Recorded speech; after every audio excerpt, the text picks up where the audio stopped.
আমি এইটার মধ্যে সীমাবদ্ধ থাকতে চাই। আপনারা যথাসময়ে উপস্থিত হয়েছেন, আমার এই 5 মিনিট দেরি হয়ে গেছে, এই জন্য আন্তরিকভাবে দুঃখ প্রকাশ করছি। সাংবাদিক বন্ধুরা, পতিত পরাজিত পলাতক স্বৈরাচার মুক্ত বাংলাদেশে অন্তর্বর্তীকালীন সরকার যখন জনগণের ভোটাধিকার প্রতিষ্ঠার পথে এগিয়ে যাচ্ছে, তখন গভীর ষড়যন্ত্রের বীজ বুনতে শুরু করেছে কুচক্রী মহল নানা অপতথ্য প্রচার করে। ইতিমধ্যে তারা নানা বয়ান তৈরি করে জনমনে বিভ্রান্তি সৃষ্টির জন্য একের পর এক বহুমুখী অশুভ তৎপরতা চালিয়ে যাচ্ছে।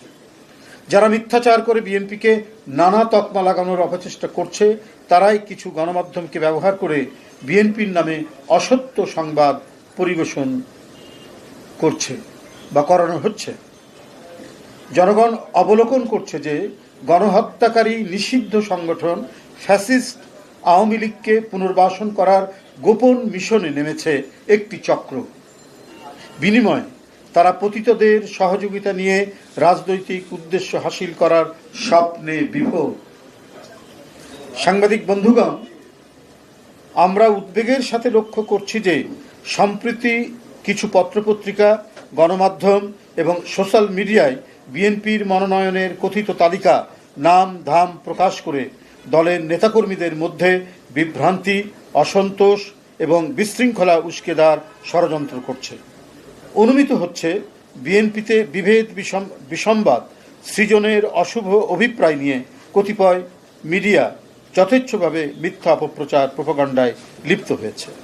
আমরা স্পষ্ট করে বলতে চাই, বাংলাদেশ জাতীয়তাবাদী দল বিএনপি আসন্ন জাতীয় সংসদ নির্বাচনের জন্য সর্বাত্মক প্রস্তুতি গ্রহণ করেছে।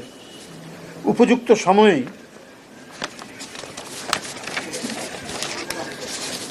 দলের নির্ধারিত যে প্রক্রিয়া, যে সিস্টেমে যাচাই বাছাই করে মনোনয়ন দেওয়া হয়, সেই যাচাই বাছাই করে যোগ্য ও সর্বোপরি জনগণের কাছে গ্রহণযোগ্য জনপ্রিয় ব্যক্তিকেই বেছে নিয়ে তাদের নাম প্রকাশ করা হবে। কোনো নির্বাচনী এলাকায় কোনো প্রার্থীকে গ্রিন সিগন্যাল বা সবুজ সংকেত দেয়া হয়নি। প্রত্যাশীদের মধ্যে দলীয় নানা কার্যক্রমে যার পারফরমেন্স ভালো তাকেই প্রার্থী হিসাবে মনোনীত করা হবে। বিএনপির মনোনয়ন দেওয়া হয় তার নিজস্ব গঠনতান্ত্রিক উপায়ে, কোনো সবুজ সংকেতের মাধ্যমে নয়। জাতীয় সংসদ নির্বাচনের কিংবা যে কোনো নির্বাচনে দলের প্রার্থী মনোনয়নের দায়িত্ব পার্লামেন্টারি বোর্ড পালন করে এবং এ ব্যাপারে বোর্ডের সিদ্ধান্ত চূড়ান্ত বলে গণ্য হয়। আমাদের পার্লামেন্টারি বোর্ড, আপনারা জানেন যে স্ট্যান্ডিং কমিটি যেটা, সেটাই পার্লামেন্টারি বোর্ড, সভাপতিত্ব করেন চেয়ারম্যান। সুতরাং তফসিল ঘোষণার পরেই দলের ভারপ্রাপ্ত চেয়ারম্যান তথা বিএনপির কেন্দ্র থেকে ঘোষণা ব্যতীত এখন পত্রপত্রিকায় প্রকাশিত কোনো মনগড়া সংবাদে বিভ্রান্ত না হওয়ার জন্য সারা দেশের নেতাকর্মীদের প্রতি আহ্বান জানাচ্ছি।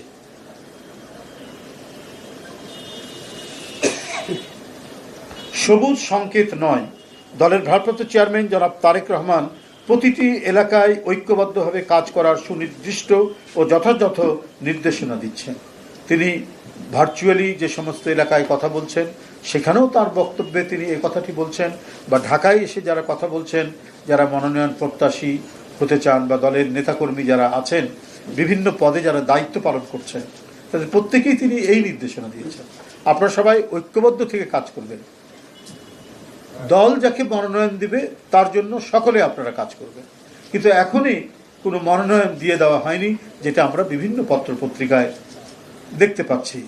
তালিকা ঘোষণা করা হয়েছে, এই সম্ভাব্য হতে পারেন, এই ধরনের বিষয়গুলো আমরা দেখছি, যার কারণেই আপনাদেরকে এটা পরিষ্কার করে দেওয়া। তিনি তাগিদ দিচ্ছেন, অর্থাৎ ভারপ্রাপ্ত চেয়ারম্যান, বিএনপির নেতাকর্মীদের নিজেদের মধ্যে ঐক্যবদ্ধ থাকতে হবে। তিনি বলেছেন, আমাদের ইস্পাত কঠিন ঐক্য ধরে রাখতে হবে, আমাদের প্রত্যেককে গণসম্পৃক্ত কাজে সংশ্লিষ্ট থাকতে হবে। জনগণ বিরক্ত হয় এমন কোনো কাজে দলের নেতাকর্মীরা কখনোই লিপ্ত থাকবে না, জড়িত থাকবে না। তাহলে অবশ্যই জনগণের রায় ধানের শীষের পক্ষেই আসবে। ভারপ্রাপ্ত চেয়ারম্যান নেতাকর্মীদেরকে সারা দেশে ডোর টু ডোর গিয়ে আগামী দিনে জনগণের মুক্তির সনদ 31 দফা তুলে ধরার পরামর্শ দিয়ে যাচ্ছেন, এবং আমাদের নেতাকর্মীরা বা বিভিন্ন ইউনিট জেলা পর্যায় থেকে বা থানা পর্যায় থেকে কেন্দ্র পর্যন্ত প্রত্যেকে এ ব্যাপারে অত্যন্ত নিবিড় আন্তরিকতায় তারা কাজ করেছেন। অফিস, আদালত, স্কুল, কলেজ, রাস্তাঘাটে মানুষকে 31 দফার লিফলেট বিতরণ করেছেন, এবং ব্যক্তিগতভাবে কেউ জানতে চাইলে এর বিভিন্ন দফা সম্পর্কে একেবারে বিস্তারিতভাবে তাদেরকে জানিয়েছেন, বলছেন ব্যাখ্যাসহ।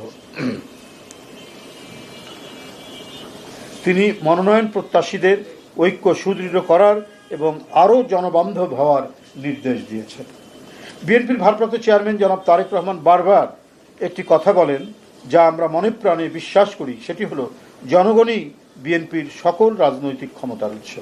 জনগণ আমাদের সঙ্গে থাকলে কোনো প্রোপাগান্ডায় বিএনপি থেকে জনগণকে বিচ্ছিন্ন করতে পারবে না ইনশাল্লাহ। সারা দেশে বিএনপির সর্বস্তরের নেতাকর্মী, শুভার্থী ও শুভাকাঙ্ক্ষীদের প্রতি জনাব তারেক রহমানের আহ্বান, জনগণের ভালোবাসায় থাকুন, জনগণকে ভালোবাসায় রাখুন। ধন্যবাদ সবাইকে। আল্লাহ। আমি এইটার মধ্যে সীমাবদ্ধ থাকতে চাই, আর কোনো কথা নাই। এটাই হলো আজকে আমাদের বক্তব্য। ধন্যবাদ আপনাদের সবাইকে। হট নিউজ না শীতল নিউজ?